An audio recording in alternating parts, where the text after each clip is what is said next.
I'm not sure who's going to be under more pressure in this next meeting. The service providers, who have to whip up a killer presentation that's targeted to Kodak's needs, or Team Kodak and the Dream Team, who need to assimilate all this data and all this information in 24 hours and make some critical decisions. I think there'll be enough pressure to go around.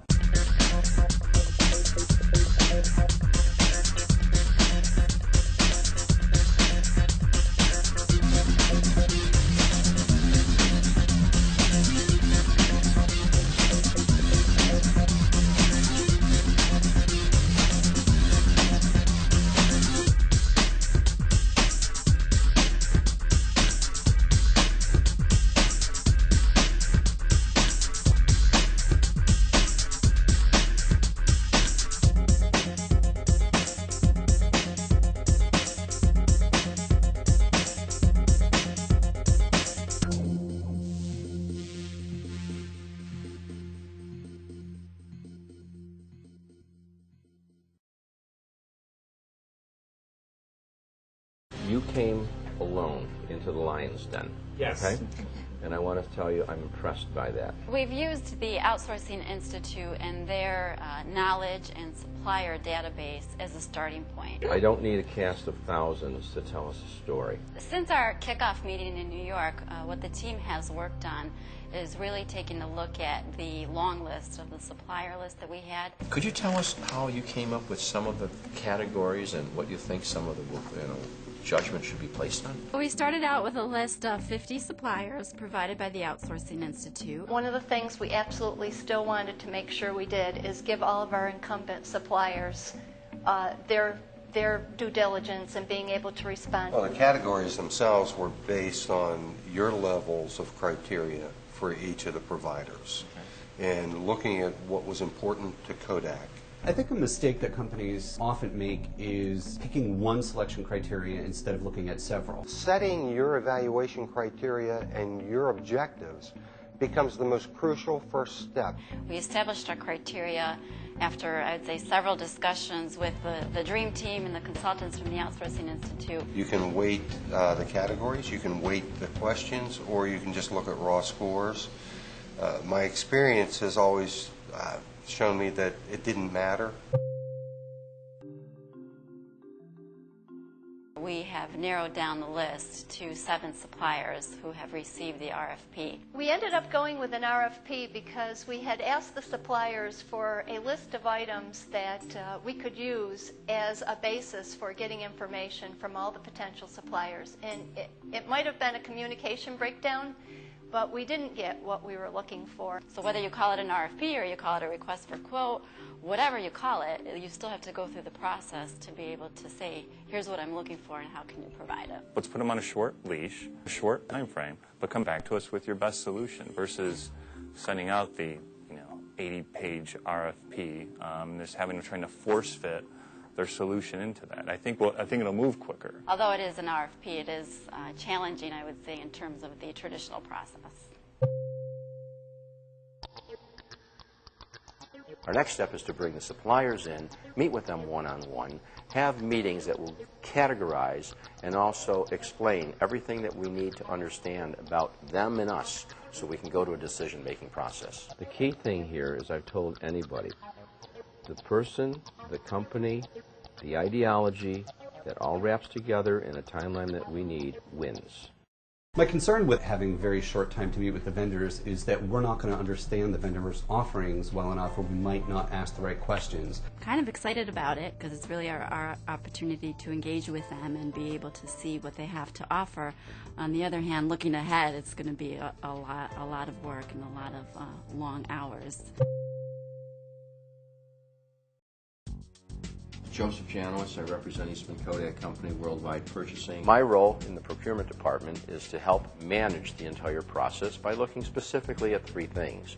1, pricing. I want better costs, I want better pricing. 2, pricing. If price was the issue, then please be understanding that price could be an issue again. And 3, pricing. I don't want to be, holding you to the fire here. I just want to know specifically what are your charges.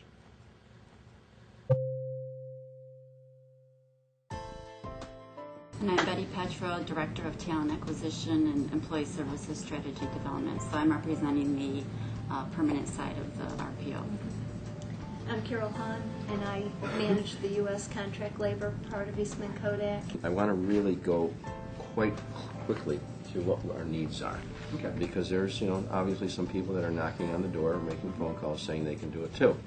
Okay, anybody can say that, but we need someone to show us that. Today, what we really want to do is understand not only what you can do for us that you have done, but what you can do for us if we ask you to do that. We tried to tell them, keep it simple, keep it short, tell us exactly, how you're going to provide the solution for us.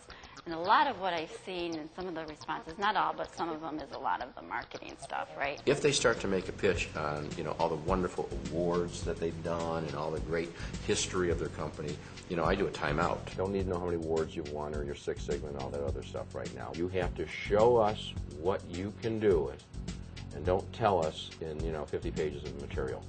I don't care if it's one page. Show us what you can do to make us want to use you. Where are you in your thought process about dual sourcing or multiple sourcing? We're looking for a one-source solution here. Someone that can do both, disciplines and do it very effectively. We really wanted to find some global players who still could get us to the opportunity to have potentially one supplier and one system interface for hiring managers. What's driving the need to change? Kodak is now being challenged with its metamorphosis, its transformation from a traditional film company to a digital company. And as a result, we're making a lot of internal changes. You know a lot of those changes. We're now going to be taking Kodak Contract Labor Services, which was a very important part of the Eastman Kodak structure, and we're going to outsource that. One of the greatest challenges here, possibly for your organization, may be less around resources and ability and more around how quick you can respond. Is onboarding part of the process, and how do you feel that onboarding is going currently within your organization? I'd say it's very, very good on the contingent side. And I'd say it could use improvement on the RPO side. It kind of gets messy, and, I think many times the candidates are confused as to who they're dealing with and how they're communicating. So from a candidate experience standpoint, it's not pretty. Every time you do an exit interview, inevitably someone will mention something that was one of the, in their first 2 weeks, their first impressions. Because that is where the satisfaction starts or dissatisfaction starts, and we hear about it. Part of the process needs to be a growing process in understanding the vendors and their offerings. I think that will put the burden on us to do more work, make sure we understand and come back with questions. So you define onboarding as what, 2 weeks into the hire? What has been the reason that you're not doing more work for Kodak now? So then the offshore component would be seamless to us? Where's the biggest providing of contract labor services that you're currently doing in the United States? So who would be running that end to end? Okay, we're going to need some references from you. So whether you're at Liberty now or later, we're going to need some references from you. And what about the candidate? We'd also like to know where some of your non-successes have been. Not every organization is ready for everything all at once. We do have some vendors on the short list that just do one piece of the work, like recruitment process outsourcing for permanent versus the contract labor, so that we do allow ourselves the flexibility to select more niche players that specialize in those markets. You're more RPO. Yes, primarily, yes. Okay, so if this contract agreement were split up, you would really prefer to do the RPO than to do the contract labor? Be honest.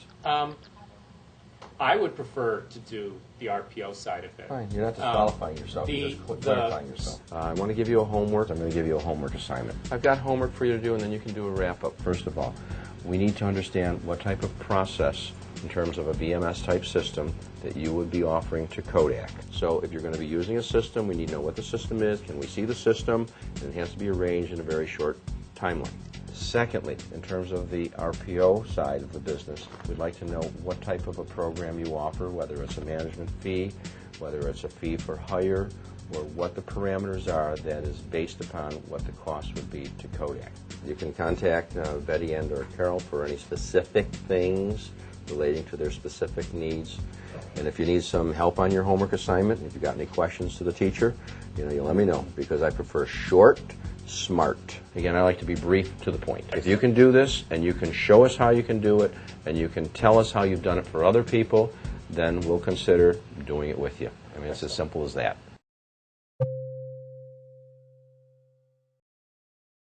Some of the sessions we were completely blown away, and others we were totally disappointed based on what we expected.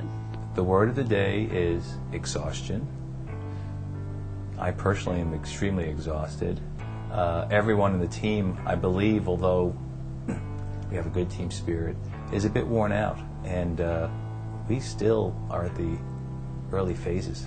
This is the really challenging part of the project. We have a long way to go yet, but we got a lot accomplished today.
Oftentimes, I've found that an organization that's a best of breed, they're a best of breed for a reason.